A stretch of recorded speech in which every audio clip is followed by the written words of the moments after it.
heureuse de vous retrouver pour un autre numéro de Terre et Progrès, l'émission télé produite par le FIRCA, toujours au service du développement des filières agricoles. La Côte d'Ivoire est le 3e pays producteur mondial de caoutchouc naturel et le premier sur le plan africain. Ces performances remarquables sont le fruit d'un travail acharné des acteurs de la filière. Pour commémorer cette dynamique, l'APROMAC et le FIRCA organisent des journées dédiées aux acteurs de la filière EVA. Ces journées permettent de faire le bilan des activités réalisées, de formuler des propositions d'amélioration et de poser les bases d'un développement durable pour la filière. Du premier concept appelé les journées du planteur d'EVA aux journées de l'encadreur d'EVA, on parle désormais des journées de l'EVA ou JDH, rassemblant tous les acteurs de la filière. Le grand format de ce jour nous emmène au cœur de la première édition de ces journées de l'EVA, les JDH, qui a eu lieu en décembre 2023. Mais tout de suite, c'est la Minute Instit, la rubrique qui vous dit tout sur le FIRCA et son fonctionnement. C'est la Minute Instit. Aujourd'hui, découvrons les raisons de travailler avec le FIRCA. Le FIRCA est en Côte d'Ivoire l'institution d'intelligence agricole qui mobilise des fonds auprès des filières agricoles, de l'État et des partenaires techniques et financiers pour le financement pérenne des prestations de services agricoles. Ces services concernent des programmes de développement et des projets conventionnés au profit des filières agricoles et de leurs organisations professionnelles. À cet effet, un communiqué du Conseil des ministres en date du 30 janvier 2013 atteste que le FIRCA a, depuis sa création en 2003, favorisé la recherche appliquée, la formation, le transfert de technologies et ainsi contribué à améliorer la productivité des exploitations et à accroître le revenu des producteurs. Le FIRCA constitue également un exemple typique dans l'espace CEDEAO, dont le gouvernement entend se servir comme un instrument de coopération avec les autres pays de la sous-région. Découvrons en particulier le FIRCA comme un instrument de coopération avec les autres pays africains. La mobilisation des ressources financières et leur gestion quotidienne depuis plus de 20 ans ont permis au FIRCA de développer une expertise unique en Afrique. Cette expertise porte aussi bien sur les programmes de développement des filières agricoles que sur la coordination technique et la gestion fiduciaire des projets conventionnés. Ce savoir-faire suscite un intérêt grandissant, si bien que de nombreuses délégations africaines ont fait le déplacement au siège de l'institution, depuis le Sénégal jusqu'à Madagascar, en passant par le Cameroun et le Bénin, pour s'inspirer de l'expérience du FIRCA. Vous connaîtrez le FIRCA et vous aurez sur l'agriculture un autre regard. C'est la ville de Gagnoa qui a accueilli la toute première édition des journées de l'EVA, les JDH 2023. L'un des temps forts de cette journée étaient les concours nationaux des acteurs évéicoles qui se sont achevés par une soirée de récompense des différents lauréats.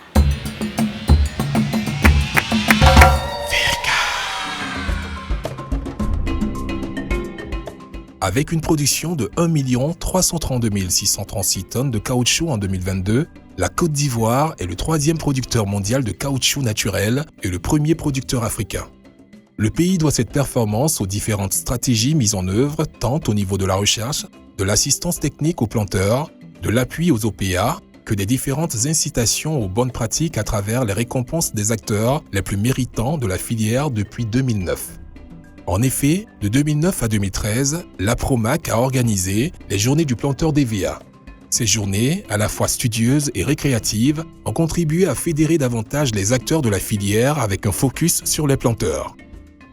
À la suite de l'arrêt de ces activités, le FIRCA a initié à partir de 2018 les journées de l'encadreur d'EVA.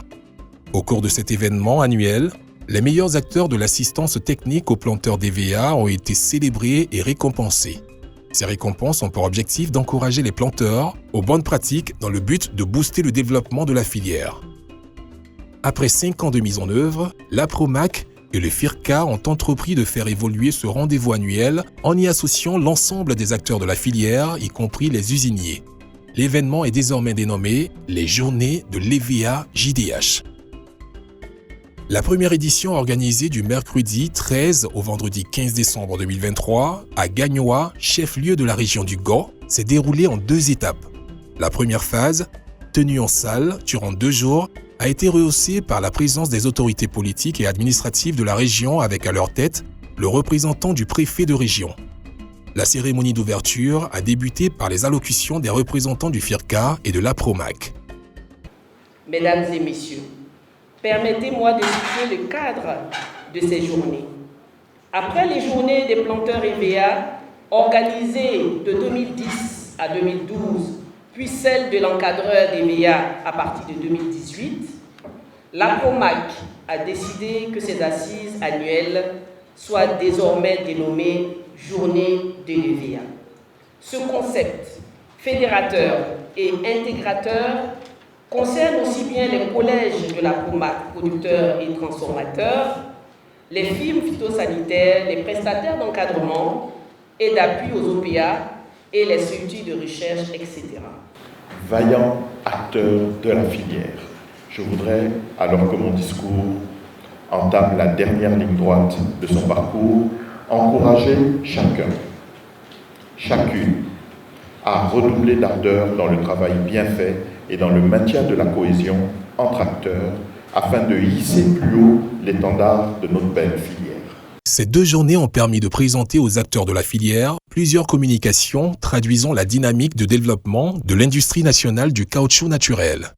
Les thèmes évoqués ont porté entre autres sur la recherche appliquée menée par le CNRA, l'assistance technique exécutée par les opérateurs d'encadrement, l'étude sur les effluents des usines, la valorisation et la vente des graines d'EVA, les capacités d'usinage actuelles et l'association EVA-IGNAM en culture mature.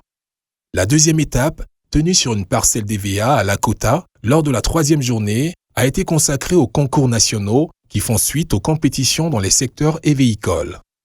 Ces concours ont concerné les groupes de vulgarisation, les contrôleurs de saignée, les moniteurs d'encadrement et les seigneurs, catégories hommes et femmes.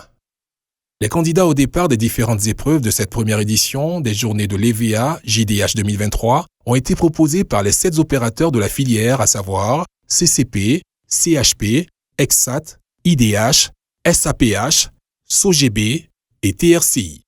Le concours des meilleurs seigneurs femmes et hommes s'est déroulé en 2 phases.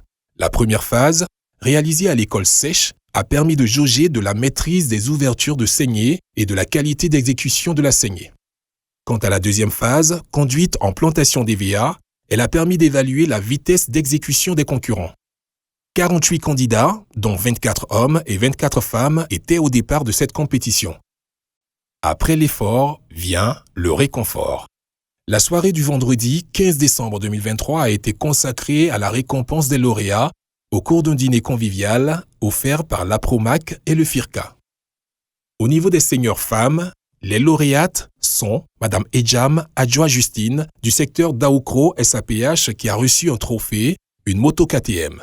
Elle est suivie par Madame Sawadogo Asata du secteur Grand Bérébi SOGB qui a obtenu une moto KTM et Madame Yameogo Yvette du secteur Gagnoa SAPH classée 3e qui est repartie avec un vélo tout-terrain VTT. Les meilleurs seigneurs hommes classés par ordre de mérite sont M. Tiemele Kamenan du secteur de Angeledou TRCI qui a reçu un trophée, une moto 200cc, M. Kwame Konan Justin du secteur Yamoussoukro TRC qui a obtenu une moto 150cc et M. Kolani Tara Joseph du secteur Bétier SAPH qui est reparti avec un vélo tout-terrain VTT. Cette première édition des JDH a également vu la récompense du meilleur moniteur en la personne de Madame Dadier Kokneomi, épouse Odono de la compagnie du caoutchouc de Pakidié, CCP. Elle est suivie de M. Ngoran Kassi René de la TRCI et de M. Goliao Léonard de IDH. Lorsque je me suis retrouvée sur le site à Lakota et que j'ai vu tous ces candidats-là, je me suis dit que j'allais me retrouver uniquement qu'avec des femmes. Quand j'ai vu des hommes, j'ai dit « Oh, mais j'ai déjà perdu ». Mais à l'intérieur de moi, j'ai dit « Je suis venue pour prendre la coupe ». Donc, quel que soit Alpha, je vais tout faire. Au total, une centaine d'acteurs de la filière EVA ont été distingués, incluant des seigneurs, des contrôleurs de saignée, des planteurs leaders, des femmes planteurs, des régisseurs, des groupes de vulgarisation, des moniteurs, des coopératives d'EVA, des secteurs FPHCI, des chercheurs du CNRA et les centres de traitement du caoutchouc ayant le mieux géré les effluents d'usinage. Signalons que tous les compétiteurs ont reçu des certificats ainsi qu'une enveloppe allant de 50 000 francs à 75 000 francs et que chacune des 24 femmes seigneurs et des 7 femmes planteurs ont en plus reçu un complet de pagne wax. L'édition 2023 des JDH, qui a vu la participation active de tous les acteurs de la filière EVA et la reconnaissance méritée des lauréats des concours nationaux, a connu un franc succès. Vive les prochaines éditions pour l'essor de la filière et de l'agriculture nationale. Les journées de l'EVA initiées par l'APROMAC et le FIRCA sont désormais le rendez-vous annuel où tous les acteurs locaux de la filière évéicole sont honorés. Place au JDH 2024 qui se tiendront du 18 au 20 décembre à San Pedro. Terre et Progrès, c'est fini pour aujourd'hui, mais ne bougez surtout pas. Retrouvez tout de suite Fircana pour la rubrique « Le saviez-vous ». Vous pouvez revoir ce programme sur nos différents réseaux sociaux en tapant le FIRCA, le tout attaché. À bientôt pour un autre numéro de Terre et Progrès.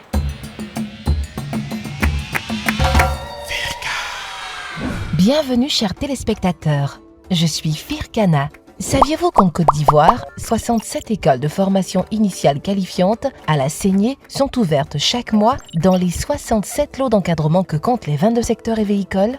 Chaque école forme gratuitement 20 élèves par mois, dont au moins 2 femmes, ce qui correspond à plus de 15 000 personnes par an. À la fin de la formation, élaborée avec le concours du FIRCA et de l'AGFOP, chacun des apprenants reçoit un certificat ainsi qu'un kit constitué d'un couteau de saignée, d'une pierre aiguisée et d'un gabarit de traçage. Si vous êtes intéressé, 2 conditions sont requises: avoir moins de 35 ans et être recommandé par un planteur. Par ailleurs, les planteurs désirant recevoir cette formation disposent de 2 sessions dédiées par lot et par an. Je vous dis à la semaine prochaine.